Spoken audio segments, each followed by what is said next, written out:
Babusana nuraza kubona kuri modoka. Boss iminota indwi gusa. Iminota indwi. Hey. Ibintu mvambwege. Iminota indwi. 7 minutes. Iminota indwi. Na Salocom TV1.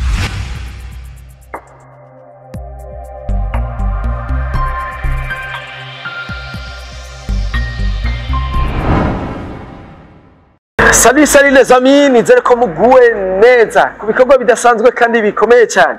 Ya iminota indwi. Duya na Clovis mwibarabara tuvuga ati bana tugira iminota indwi. Aya abantu batubona turi ngaha baraza rero tugira no munsi mu minota indwi. Erega ndabuze twavuye mwibarabara kugira ntibiteze induru. Ariko uko twari turi mwibarabara ariko twagumye. Namuciye ko bisanzwe ariko aragenda n'akakinga. Urabona ngaha. Buke. Ndiko ndamudepasa. Ibana, jewe cyo napanguye imoto ya imitahe kugira nanje ndonka ibintu bihinda. Mu bisanzwe gire mu mufashe gukorera kakamoto kiwe kagize ikibazo. Ni hata. Ya moto yiwe nyambari Rubegete Express. Tuje ku minota indwi rero. Iminota indwi. Umvisi wanje ko ari shasha moto. Yes. Singa ya moto yagira. Singa Rubegete. Si Rubegete. Oya moto yiwe sibigenda genda umengo. Ni hatari. Tubwire ku minota indwi. Okay, tugomba tuvuga ku kintu kijanye niki. Ibintu bijanye Clovis n'ama réseaux sociaux. Ariko ivyo bintu bidufatiye mwibarabara nyene turabishobora nyene. Abanyagitega bakundwa beza ni muri abantu cyangwa ndaba ama page ya Salocom. Tubaha ibintu vyiza.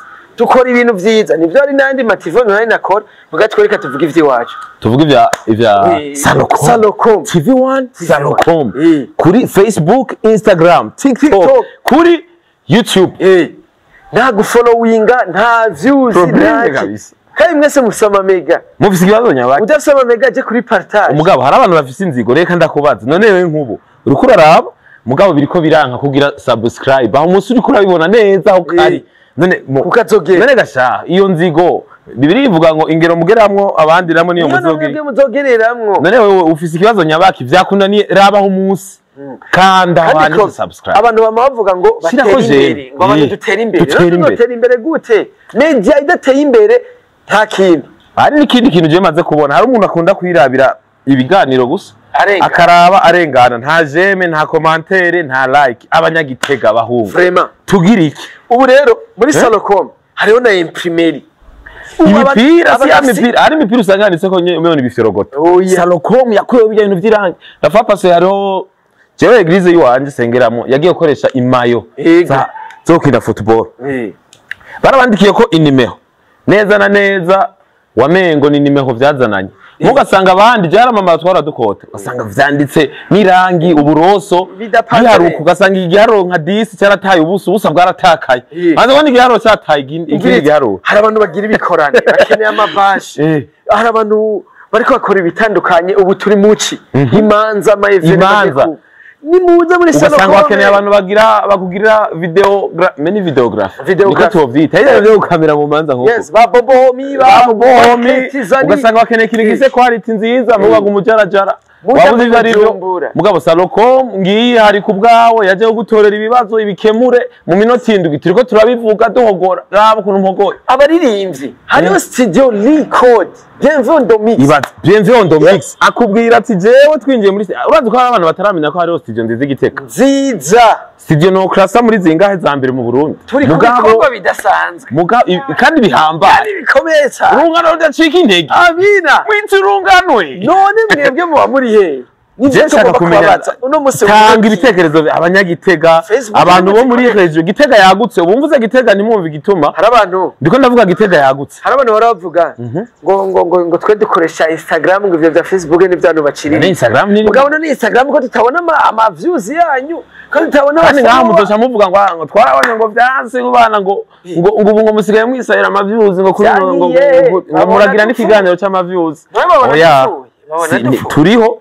kandi tuzohora tuko tubigisha gukunda ivyanyu kuko tugomba gukunda ivyanyu kugira ngo nejo bundi ari kintu ukeneye kubwirwa nawe ukeneye gutangaza ikintu uzuze muri Salocom ukivuge niba uzogera kubikenera uzubivuge abantu ntibabirabe kubera nawe navyo bahorura none baradusama publicité kandi ko bavugira ibintu tubacishiriza ibintu ku mapage mufite ikibazo none vipi kandi muvuge ngo umuntu arashwanye ngo nateye induru aha turi mu minota 7 no musi siko turabivuga ukunyene ebwe nta gushavura bwa turavuga nyine ivyo je nkuko ubona turi muri capital politique kazobona umuntu yambaye impuzu umupira wanditse ko ibintu nabi kweri hari ibintu je bimbabaza kazobona umuntu yaragiye arashira kushako ifoto yo ku mupira canke izina ryiwe byanditse nabi izina ryawe nyambura ikunda nico gituma washimye kurishira ku mupira gutugenda kubyandikisha ahantu bavyandika nabi kandi turi muri Salocom hariho impimerisha kubyandika neza ivyo bintu bikura kuki ingo tugukoreye ibintu ibintu birambabaza kubona turi muri capital politique umuntu yambaye ipotesho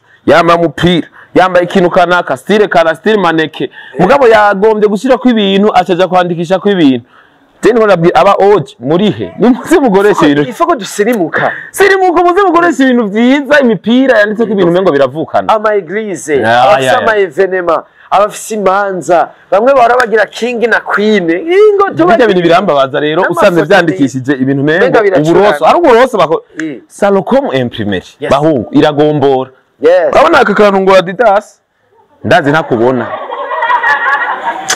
Salocom mu bikorwa bidasanzwe Salocom rero kandi bikomeye cyane kizaba dusanga ifisiyere kwa ryavuye mu ijuru aho babo bombi hari yanya barabarindiriye ba 1k muve mu vyumviro bipfuye muze wifatanya n'ivyumviro vyavuye mu ijuru bizima muri Salocom ibintu byose bikorerwa ni ivyumviro vyavuye mu ijuru rero Provis yenda gushimira ndatse kuvuga ikintu gitaba ndagukeze reka ndagukeze yego arabumva bumvise ndagukeze ndaza abanyagitega aho munsi hariho subscribe hariho ahantu ugira j'aime hariho n'ahantu ugira comment ugiriye iki hariho n'akantu agafresh kameze ngo gira partage gira merci beaucoup dushimire bobo Imana ibahezagire cyane iminota utibage gufyonda kuri subscribe inonzogera no kuri tute kurikirana ikiganiro iminota 7 kuri Salocom TV1.